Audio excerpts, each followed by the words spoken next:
All right. I'd like to case. Hello, my name is Larry Davis. I'm a landscape architect with Hurley and Stewart. Do we have a slideshow queued up?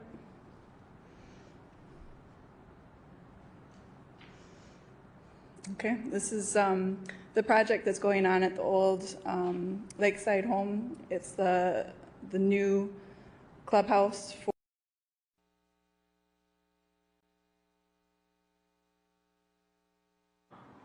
All right. I'd like to call to order the regular meeting of the NFP Review Board for Thursday, February 29th, 2024.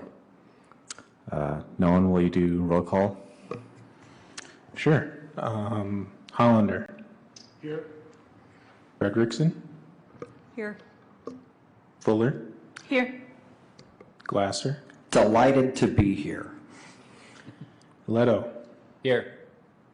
Martin. Here. Bassett. Here.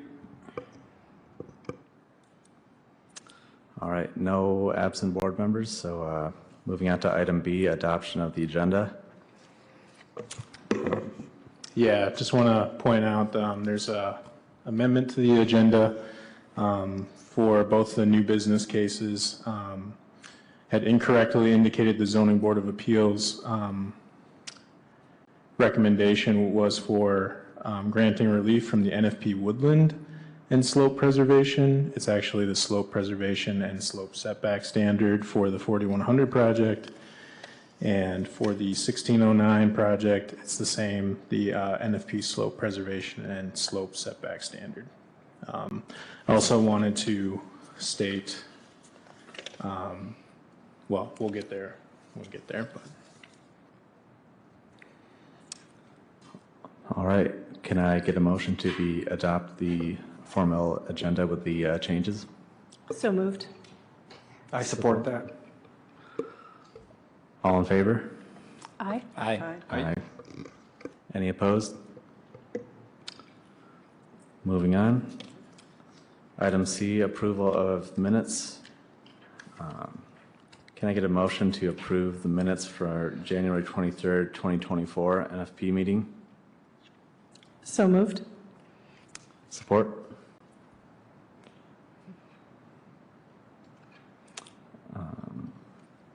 Do we have support? I'll second. All right. All in favor say aye. Aye. Aye. Any opposed? All right, motion carries.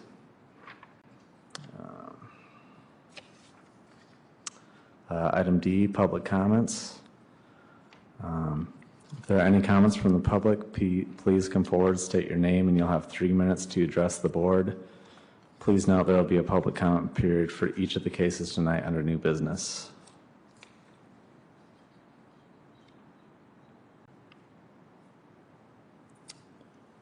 No in-person comments. Do we have any phone-in comments, Jamie? There are no comments at this time. All right, thank you. Moving on to item E, board member comments. Are there any comments from the board?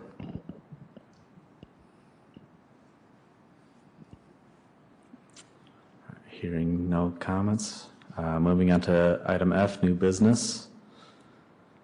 All right. Item 1, we have an action item, motion to approve the recommendation to the Zoning Board of Appeals to grant relief from the slope preservation and slope setback standards. Approval of the recommendation to the Zoning Board of Appeals to grant relief from slope preservation, for the Angling Road realignment project at 4100 Oakland Drive. Could the applicant please step forward to present on the background and summary of proposed work for 4100 Oakland Drive case? Hello, my name is Larry Davis. I'm a landscape architect with Hurley and Stewart. Do we have a slideshow queued up?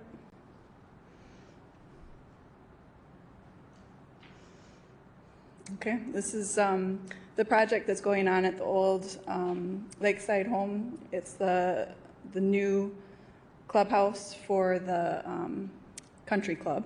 And you can see where that entrance drive is coming out on Oakland Drive, right across from Angling Road. You can go to the next slide, please. Here's an aerial of how it exists currently. In the middle of the screen, you see Oakwood Bible Church and Angling Road coming into Oakland Drive. You can see it comes in at like a 30-degree angle rather than a 90-degree angle. So when the new country club was being designed, it was with the intent that the entry drive would come in across from Angling Drive and there would be a new signal put there. The city requested that Angling Drive be realigned to be coming in at a 90-degree angle, which is safer for all the traffic. You can see better sight lines and whatnot. So that's what this project is about. Next slide, please. This is the segment of Angling Road. You can see in the dark red that shows slopes that exceed the 20% protected requirement for NFP board. It's not quite as easy to see what the slope setbacks are, but those are outside of that pink and kind of an angled pink hatch.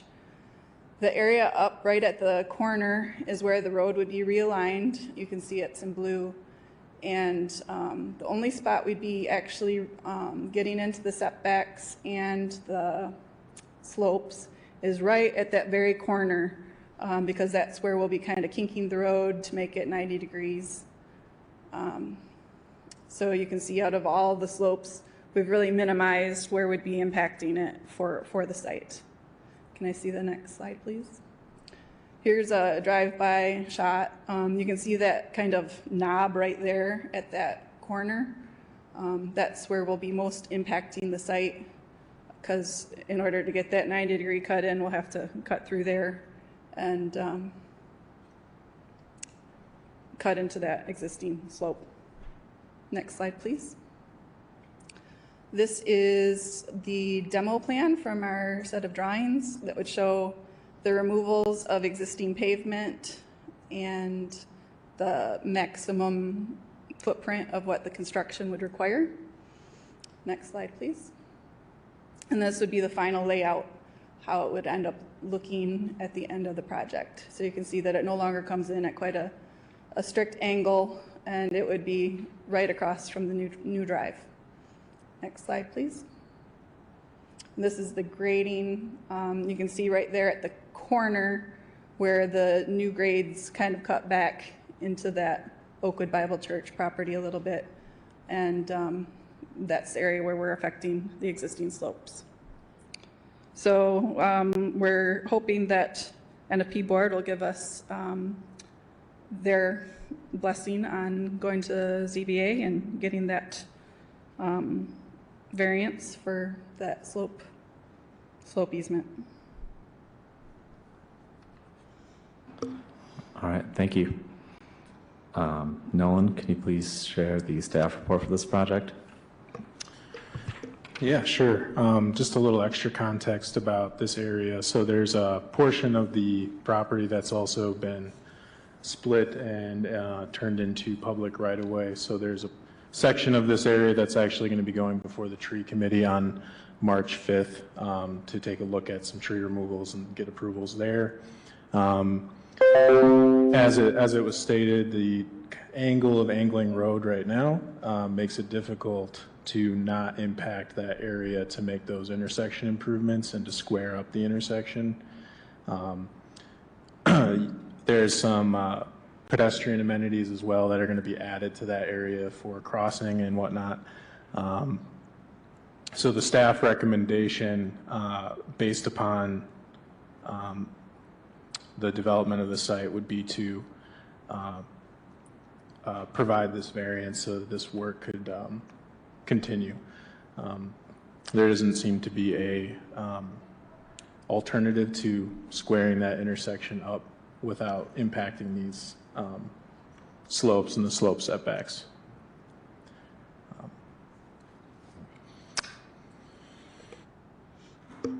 All right, thank you, Nolan. If there are any comments from the public on this case, please come forward, state your name, and you'll have 3 minutes to address the board.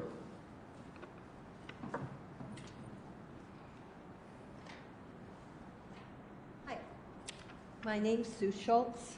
I live across the street on Ridge Drive. I have concerns about this in that I worry about how the dynamics, how the setup would work as far as protecting the properties across the street and the actual church. How is that going to be shored up? Is that going to be made so that there is no damage downwind from that? Because we do have wetlands on our side. Also, I hate to see those trees grow, but if you're going to do this road, what about handicap access to this road? At this point, there's no sidewalk. We have a lot of bicyclists that go up that road. I'm not sure, but what I'm looking at is like a little boulevard thing there that I don't think personally is really necessary if you're going to make room for bicyclists. When they come around that corner, they're in danger. Also, my sister's blind. I want her to be able to walk on the sidewalk over there if the bus is going to be there. I don't know what the bus is doing right now. So these are things that are important to me. And we've let the city do some things that might damage our wetlands. So I just want to be careful about what you're approaching. That's it. Thank you. Thank you. Are there any more public comments? Do we have any phone-in comments?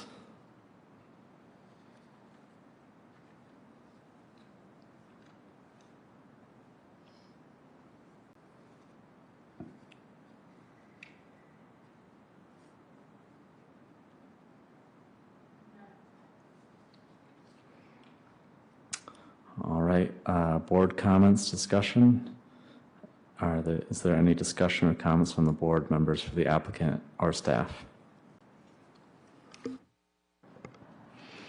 I have a question about after construction is over, how that slope will be stabilized. It's stabilized by having a low enough grade that it shouldn't, once it's established with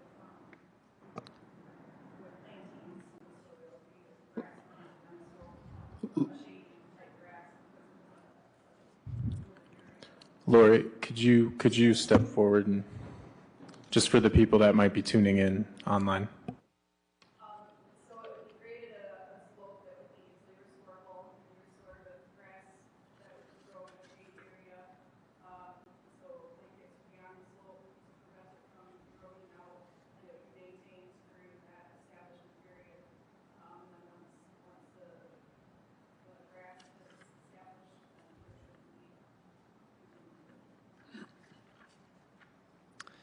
I had a question as well while you're standing there.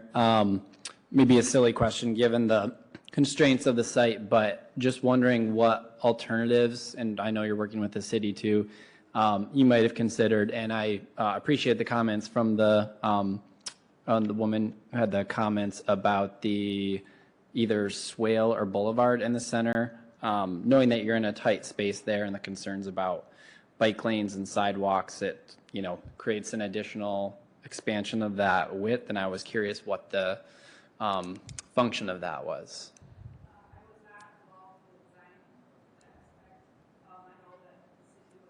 With the, sorry, did you hear the beginning? Okay. The city has led that aspect of the design, and we've provided what the city has requested in that area. So I'm not sure what the purpose of the median is. Nolan or Jamie, is that anything that you care to comment on or have? It would have been a design approved by the traffic engineer who's on the site plan review committee. So that's most likely who they've been working with. We don't know if it's for drainage or just for safety. No, I'd have to follow up and understand what that feature is for, but. Okay.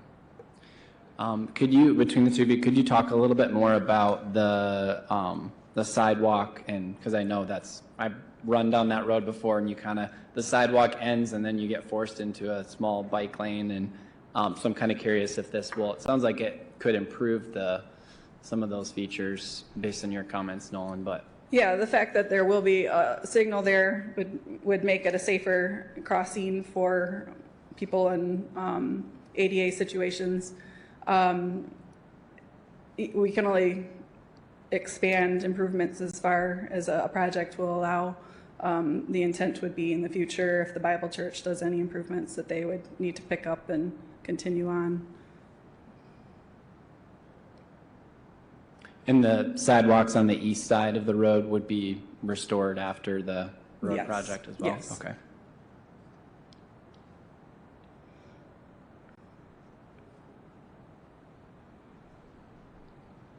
Is there any plans to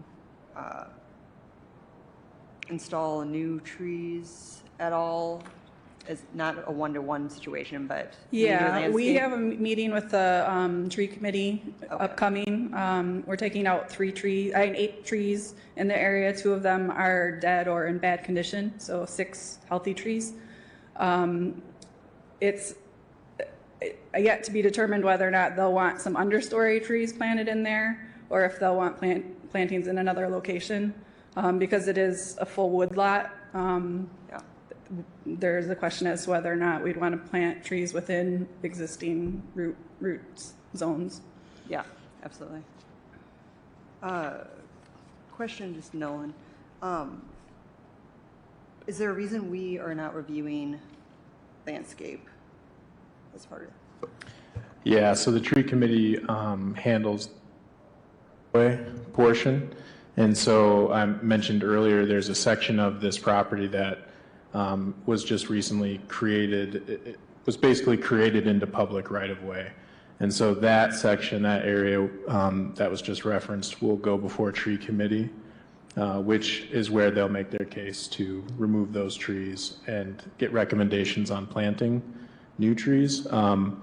This development, though, on the Oakwood Bible Church site will involve some woodland impacts, but they're within they're meeting their preservation requirements based on the size of the parcel in the ordinance. So they're within their right to do that. Great, thank you.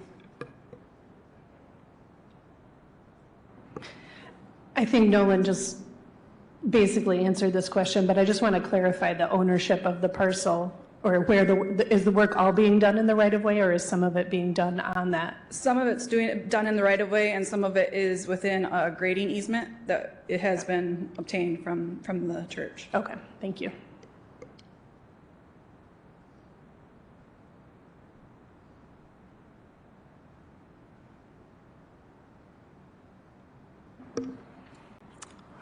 Any more board comments or discussion? I guess I just share Member Leto's line of questioning in terms of that. I think they're aesthetically pleasing, those boulevard medians. However, given the relative width of that, or pedestrian and or bike traffic, what we don't know is how much of that kind of traffic actually ever extends to the west. I don't know if we do a walking and biking study necessarily, but if in fact removing that central medium to allow that, that is something I think all parties should at least consider. Yep. I agree. Another question or maybe comment I had to go along with the application is I didn't ask about timing because I know construction schedules are really challenging and can be pending permits and all sorts of things. But with the removal or impact of any oak trees, oak wilt is a big consideration as far as tree diseases that we're dealing with right now, and the kind of textbook time frame to avoid any kind of damage, whether it be pruning, removal, damage to the root systems through grading, is April 15th through July 15th. Climate change, things are getting warmer earlier and staying warmer later, so I would, almost add a month on either side to that, and that's the high risk period. So best case scenario would be wintertime or, November, October, something like that. So, and I know when we've heard about the adjacent project, historically, we've heard from residents concerned about Yes. oak wilt as it can transmit to basically the entire stand. So the impacts could go, far beyond the site. So that's something that I know there's some control over it and some things that are out of control, but I would, ask that seek to be done in the dormant season. Right, yep, I understand.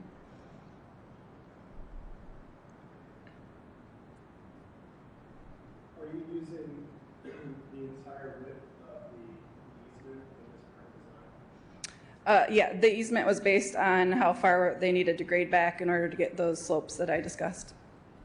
And if you were to increase the width, would it require any sort of more technical grade stabilization? It would require removing more trees, which is probably the biggest concern for most of the people involved.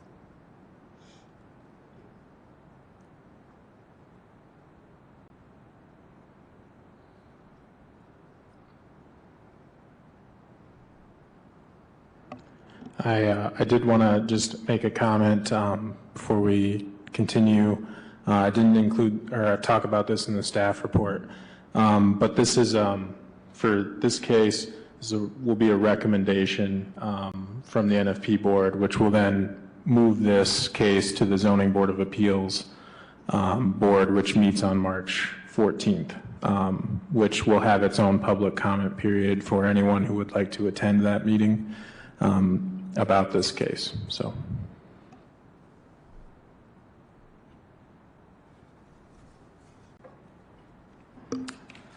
All right.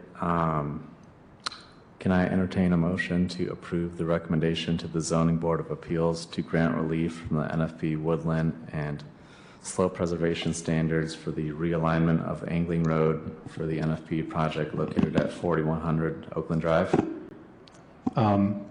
Just real quick, the language for that would not include the woodland preservation standard, but the slope preservation standard and slope setback standard. Yep, thank you. So moved. All right. This will need a roll call vote. Nolan, can we get a roll call? Yep. Hollander? Yes. Frederickson? Yes. Fuller? Yes. Glasser? Yes. Leto? Yes. Martin? Yes. Bassett? Yes.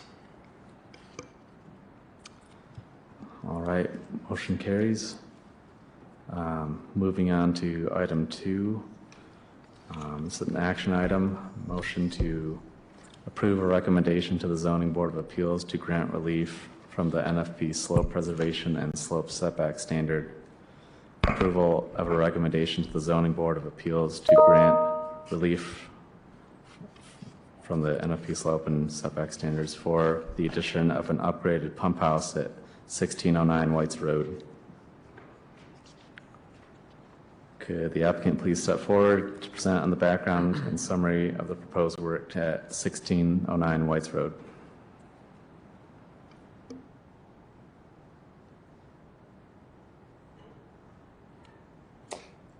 You have me turned on?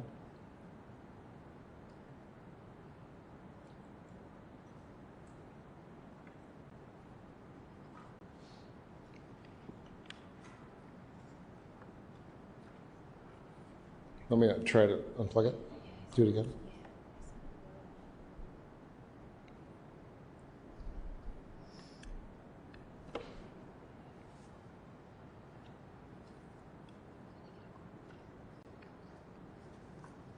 There we go.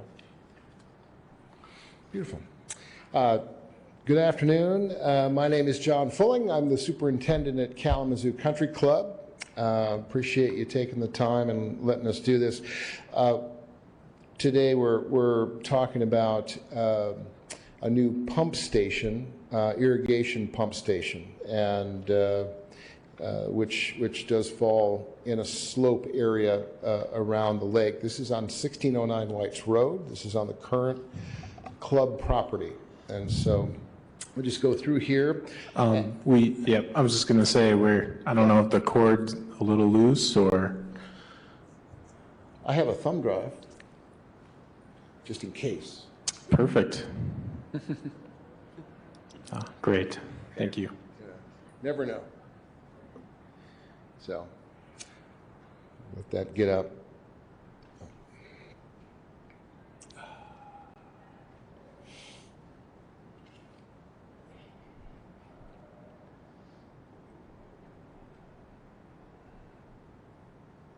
Should I disconnect?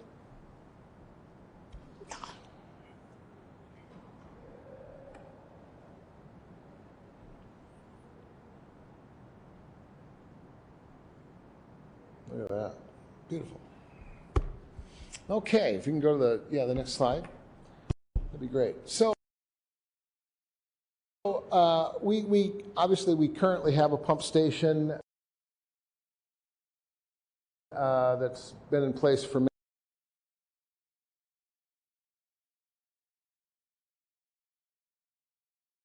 many years, and with the new property and the larger property and the additional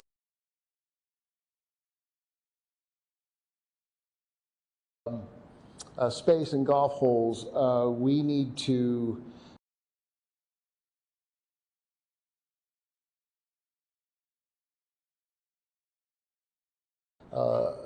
essentially upgrade the pump station, and just kind of showing, I'll show you why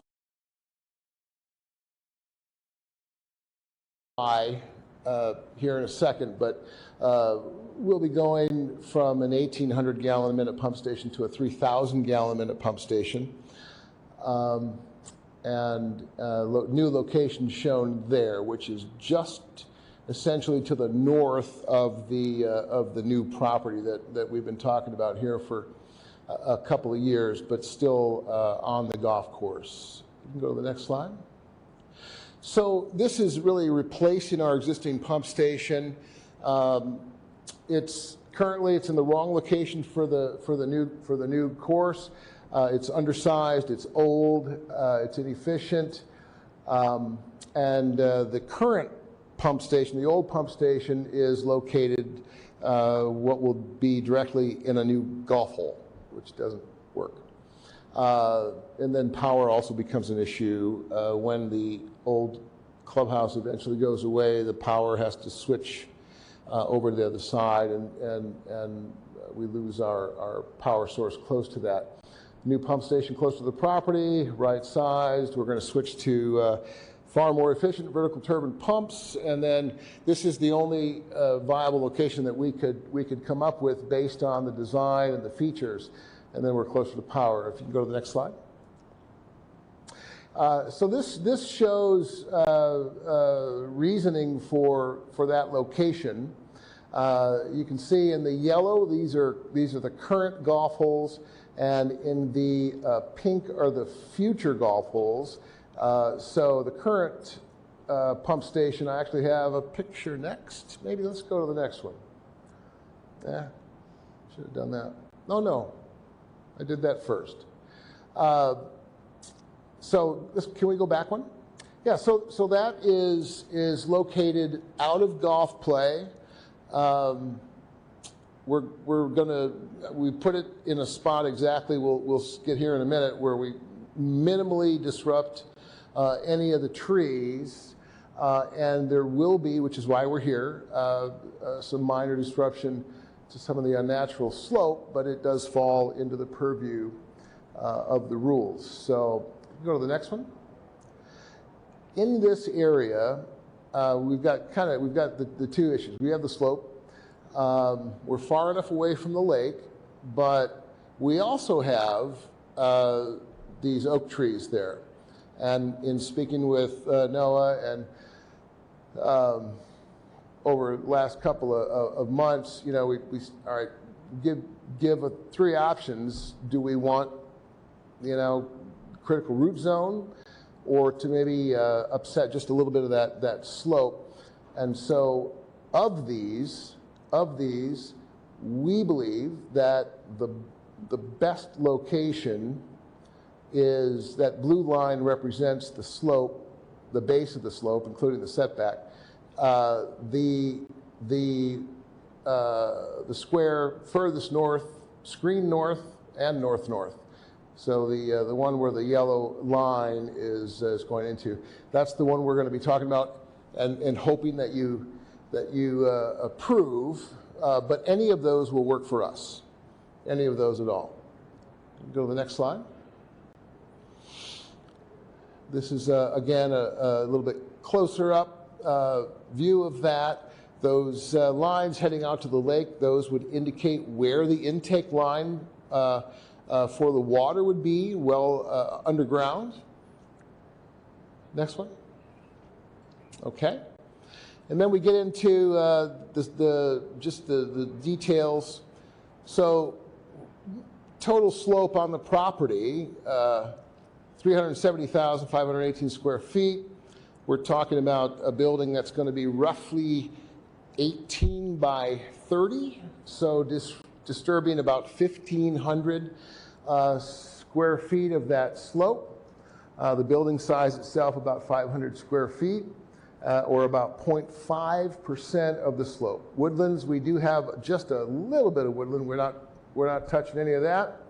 And tree-wise, just kind of in that area, we have 735 total trees. We'll affect 1 to 3 trees, 0.5%, but our goal is to not cut any trees down. And the only potential disturbance would be a little bit of critical root zone. However, trying to even protect that, I've gotten with and asked and confirmed that our contractor can, in fact, directional bore well under the root zone, the critical root zone. So that pipe, I'll show a side elevation here. Go ahead and to the next one, please, maybe. Well, here's your slope. This is just for reference.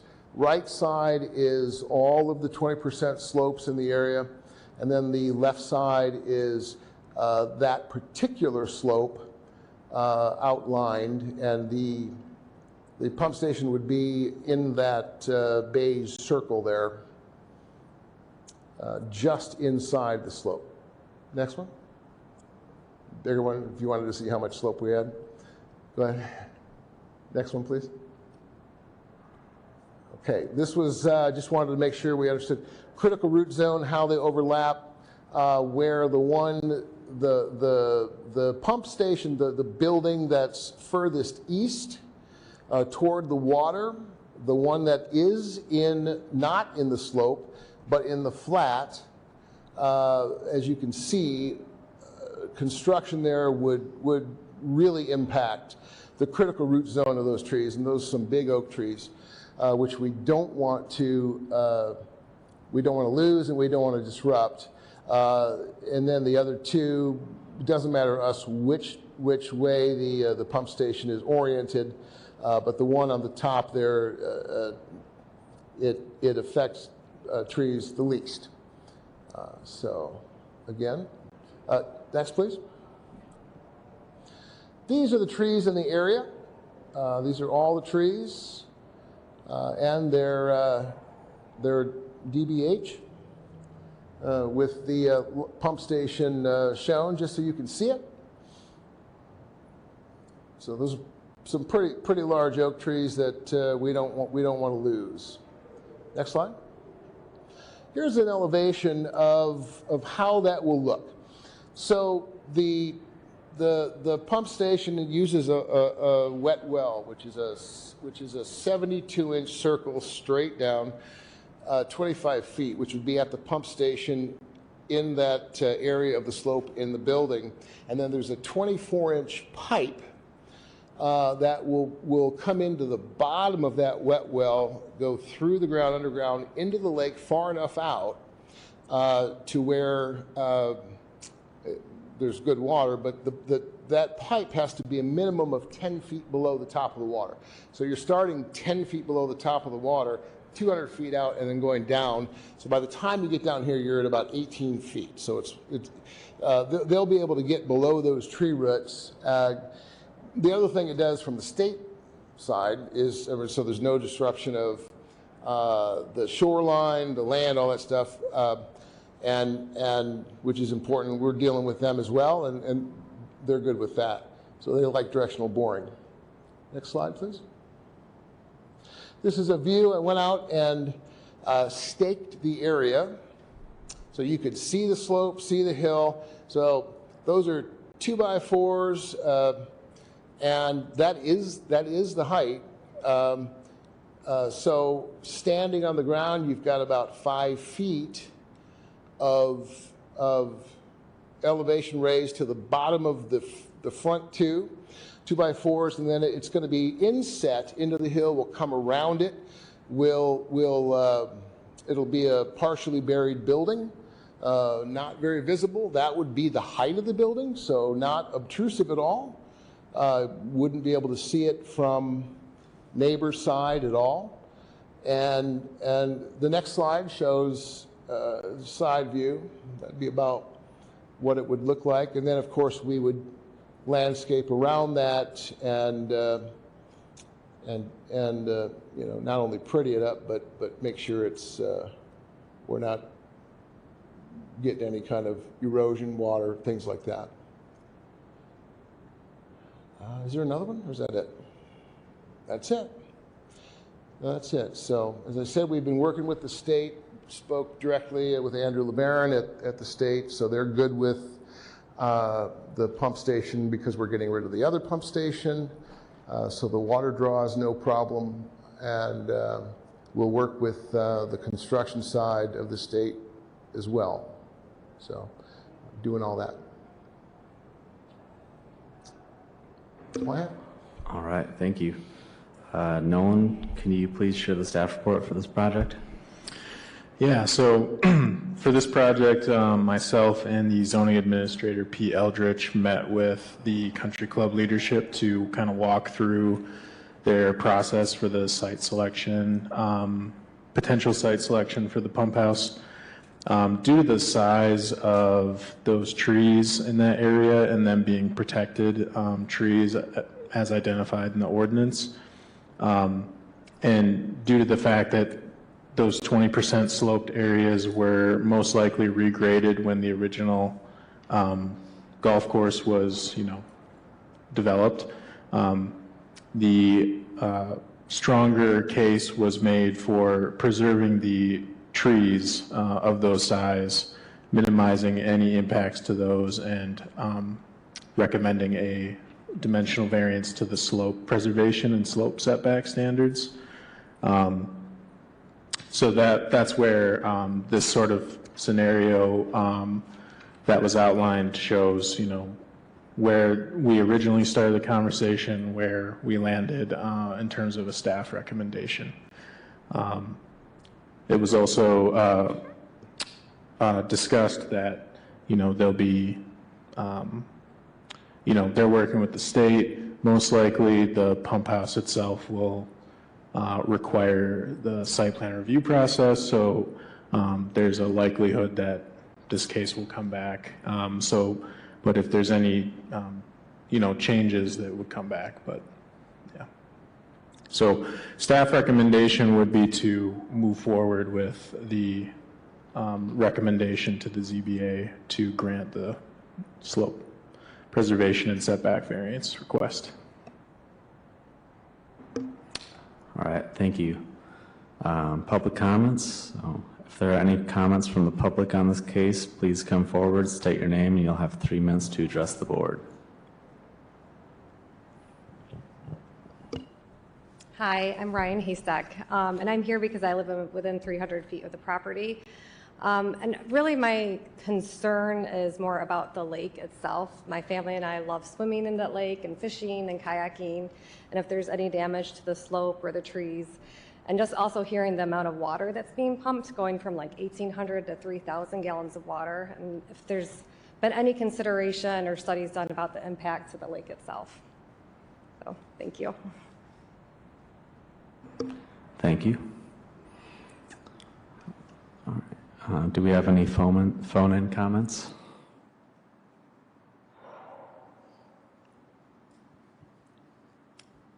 No phone comments at this time. Thank you. All right. Board comments, discussion. Any discussion or comments from the board members for the applicant or staff? I guess my questions or comments were similar to what we heard from the public. I was thinking about the water quality in the lake. Certainly from an erosion standpoint, that's sort of the impact of the actual installation. So that's part of it, and obviously the use of water and how that's going to impact the. So how have those things been taken into consideration? How have they been sort of vetted? And perhaps just first of all describing the efforts that are planned to prevent erosion and runoff during the construction and after. I know you mentioned some plantings around there for after, but go into a little bit more detail about that. Sure, yeah. Right, excellent questions.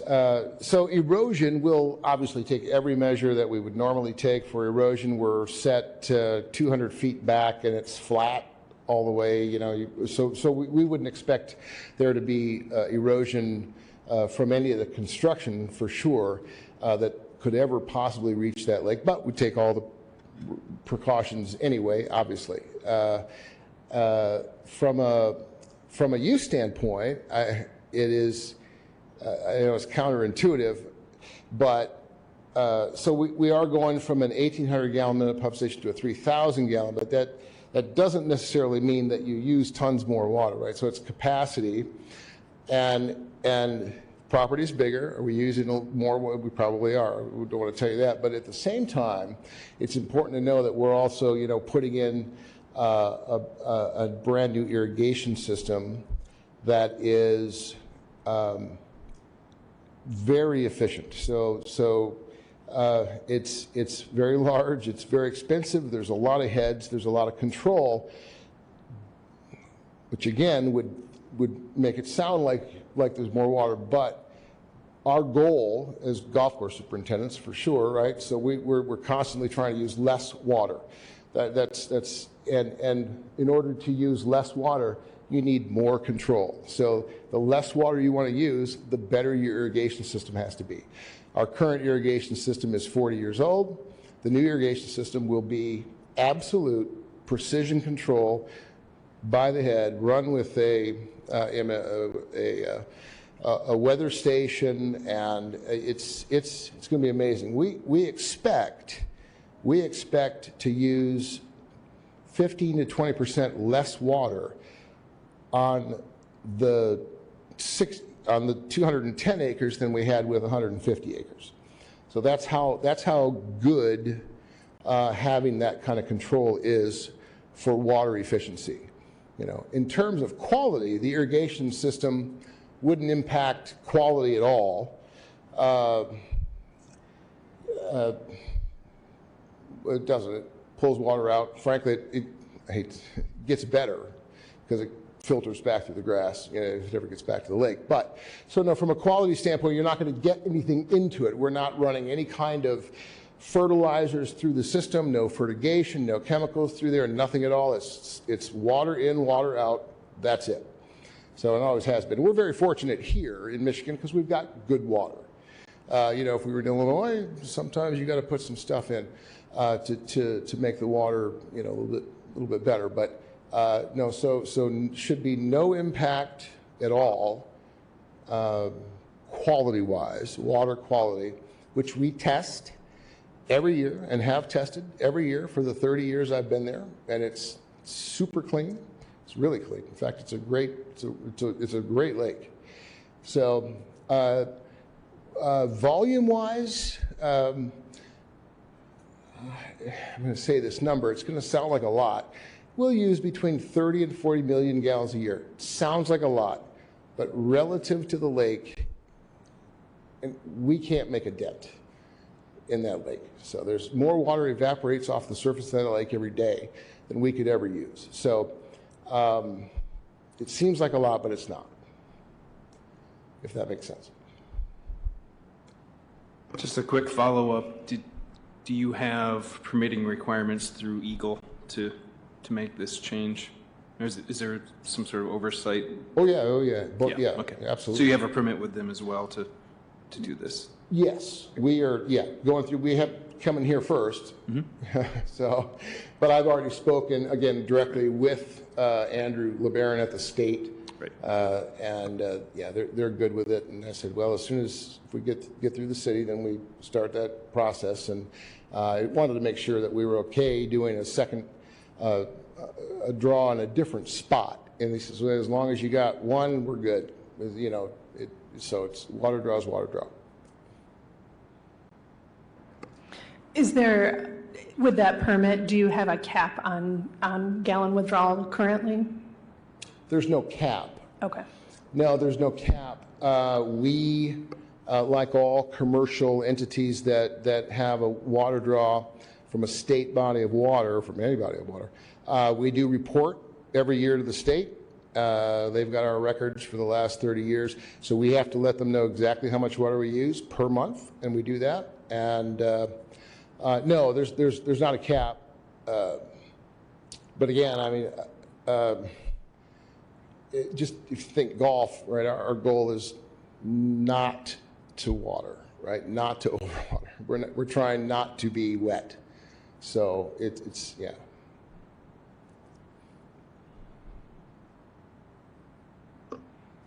Just kind of follow up on that. Being a hydrogeologist over there, I know some of the water is going to the west side, which looks like it drains more towards Oakland Drive, but it looks like the north side would be in that lake basin and would maybe go to the local water table to recharge if it's not evaporated. Right. And again, from an NFP perspective, we're looking at whether or not the emplacement of this pump station affects the slope and that sort of thing. Hydrogeologically speaking, from what I know of that area, it's an unconfined aquifer, so whether it's surface water withdrawal or groundwater withdrawal, it's essentially the same system at that point, and the lithology is such that there should be sufficient groundwater flow for recharge. So, yeah. My other comment was going to be on the placement of the, did you get everything you needed, Tyler? Okay. The placement of the pump house, I realize that the aerial map is two-dimensional, and your photos helped kind of illustrate the three-dimensional side of things. It looks like the footprint of it is just going to squeak just outside of those critical root zones, or maybe just on the edge, and I think the boring seems like a great way to get underneath that. Is the thought of having it on the sort of the east side, closer to the trees, trying to avoid that 20% slope? I know you're kind of lake buffer, tree slope, you have these different sort of considerations that you're trying to place it. I'm just wondering if we're sort of considering the relative value of the different variables. And Nolan, you mentioned the slope and the trees. The trees are kind of the greater consideration since the slope is a little bit artificial perhaps. But whether moving it to the west would offer any, be fully out of that critical root zone area, or if that would just require more grading and more erosion potential. Yeah, I think it would. So it jumps up pretty quick there. Obviously, it's a 20% slope. The further west you go, the deeper it has to be. So the pad, it has to be hydraulically. It has to be at a certain level from the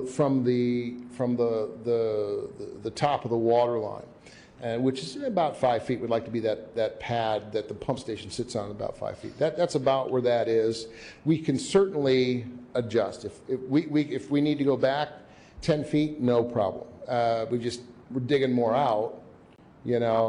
Anywhere in that area is fine. We can work with anything in that area. We can orient it any way. It might become a little bit, we have to use thicker concrete on the walls, because 3/4 of it's going to be buried. But yeah, really, no difference to us. But yeah, if we want to move it, we want to try to edge it another 5 to 10 feet to get it a little further out of that critical root zone, we can certainly do that.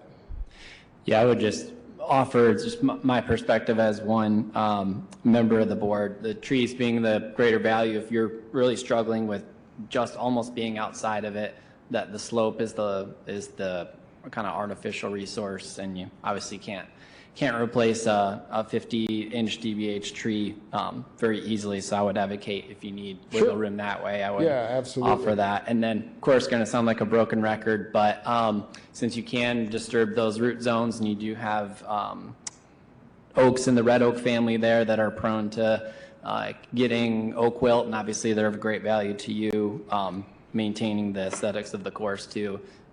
If that work could be done outside of that oak wilt season from April to July approximately, that would be ideal. Yeah. Our goal is to do the work late fall this year. So perfect. October, November. Thank you. I just wanted to quickly second that. I appreciate the pictures you took on site with the measurements because I've never had much experience with the pump house. So I really appreciate that. And I appreciate the directional bore and going out of your way to find a construction method that would be the least invasive. And I appreciate you doing that research before you got here. So thank you. Thank you.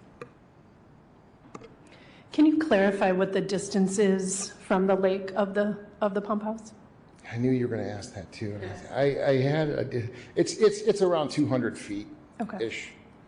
So you will need a soil erosion and sediment control permit and need to comply with all of those regulations. Yeah. And hopefully that will, at least during the construction phase, that will address any erosion concerns. Then can you talk through, you mentioned you'd be doing landscaping. Will we see that landscape plan then again? How will that work? I'll add that I think that this project will most likely require site plan review. And so there's a chance you will see probably specific plan sets that walk through landscaping, and that's something our zoning administrator would look at. And since this is an NFP property, there are some landscaping requirements outlined in the ordinance as well.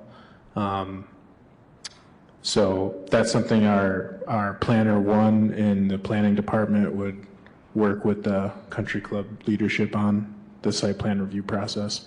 But before they can start that process, they have to address going through this variance request first. Okay. Yeah.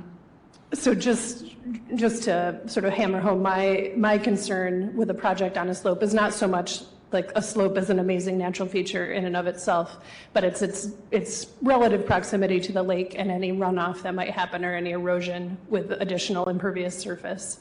And so I just really like to make sure that there is consideration of that runoff, some way to handle the runoff on a slope near a lake, hopefully through native plantings, deep-rooted native plantings, so we won't have any additional water delivery or erosion delivery to the lake. Sure, yeah. A portion of the roof, depending on how far back in we go into that, will actually be covered. So our current pump station is, you only see the face. The whole thing is literally underground. Okay. And so that was our plan for this as well.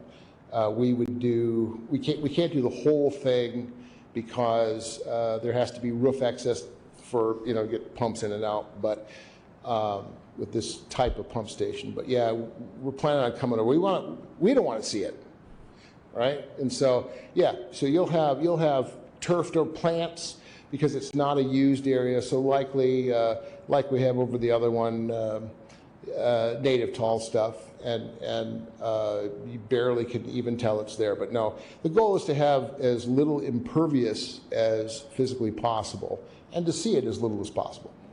Okay. Oh, and one last question about tree disturbance. You said you're going to try not to disturb any trees. But if as you got into construction you realized you were going to have to cut a tree down, they would need to come back here? Correct. The white oaks is a protected tree, 12 inches of DBH or greater. Okay. So echoing the Director Leto and Director Frederickson's points about staying away from the root zones as much as possible and having that pump house located maybe further into the slope to avoid any of that disturbance.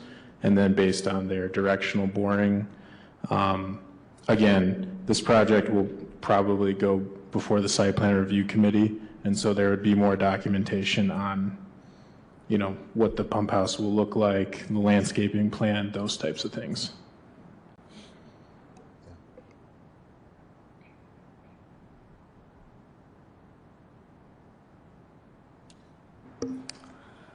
Any more board comments or discussion?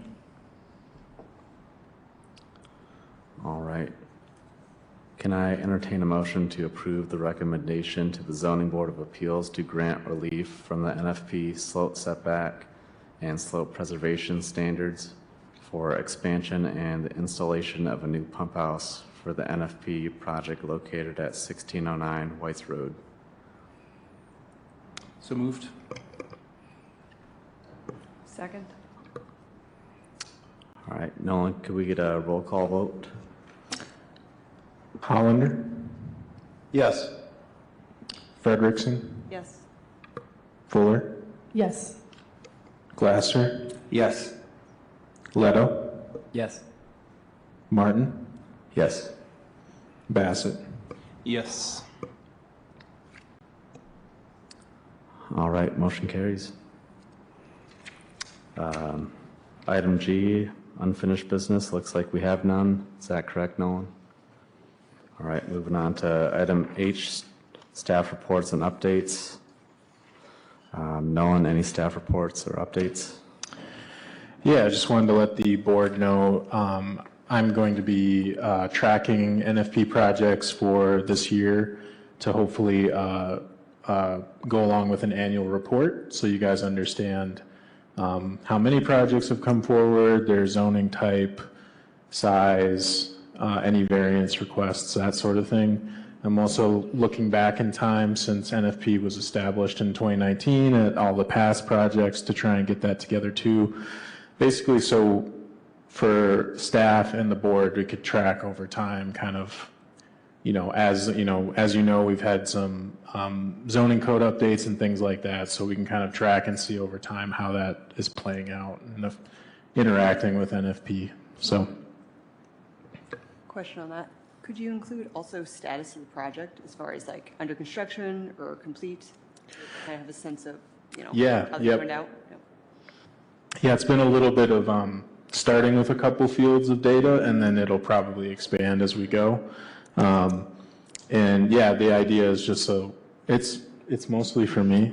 No, I think it'll be interesting too that we can then present that data at a public hearing at one of your board meetings annually, so that we can kind of showcase, this past year, this is the marks that we hit. So, or the projects that we encountered. So,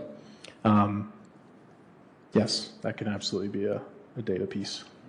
Yeah, I feel like the public would be interested in having comments on our information, providing comments on if they're approved and why, and maybe showing not just like, everything got through the NFP, but the trade-offs that were completed or the nuances of, sometimes you just see the end results and you don't see what goes into it. We're trying to balance the built environment with, resources. Yep, absolutely. All right. Item I, communications and announcements. Nolan or board members, any communications or announcements to mention? I just wanted to say today is the last day. Tomorrow is the last day for the community feedback engagement survey. So for those who are listening, the flyer was shared again in today's meeting packet. If you know anyone who hasn't taken it, pass it along, but just wanted to throw that out there as a not a last minute announcement, but just an announcement that it closes tomorrow. So anybody who wants to get those comments in, please do. I just have a question. A while back, we talked about like the next phase of NFP might be sort of an education phase where we figure out if there are some materials that we need to develop to provide to developers.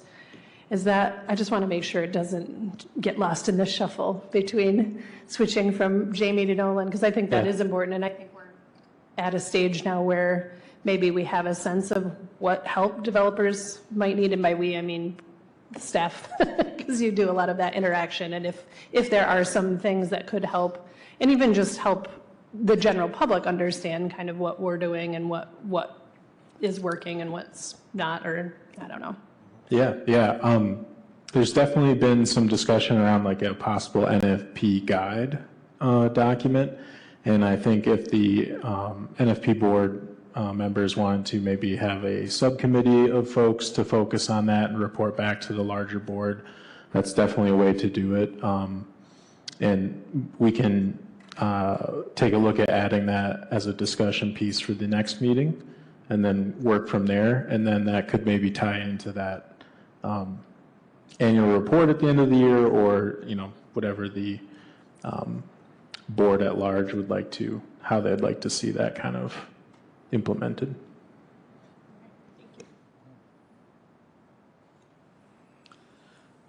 Any more communications or announcements from anyone? All right, meeting adjourned. Use your gavel, your first chance.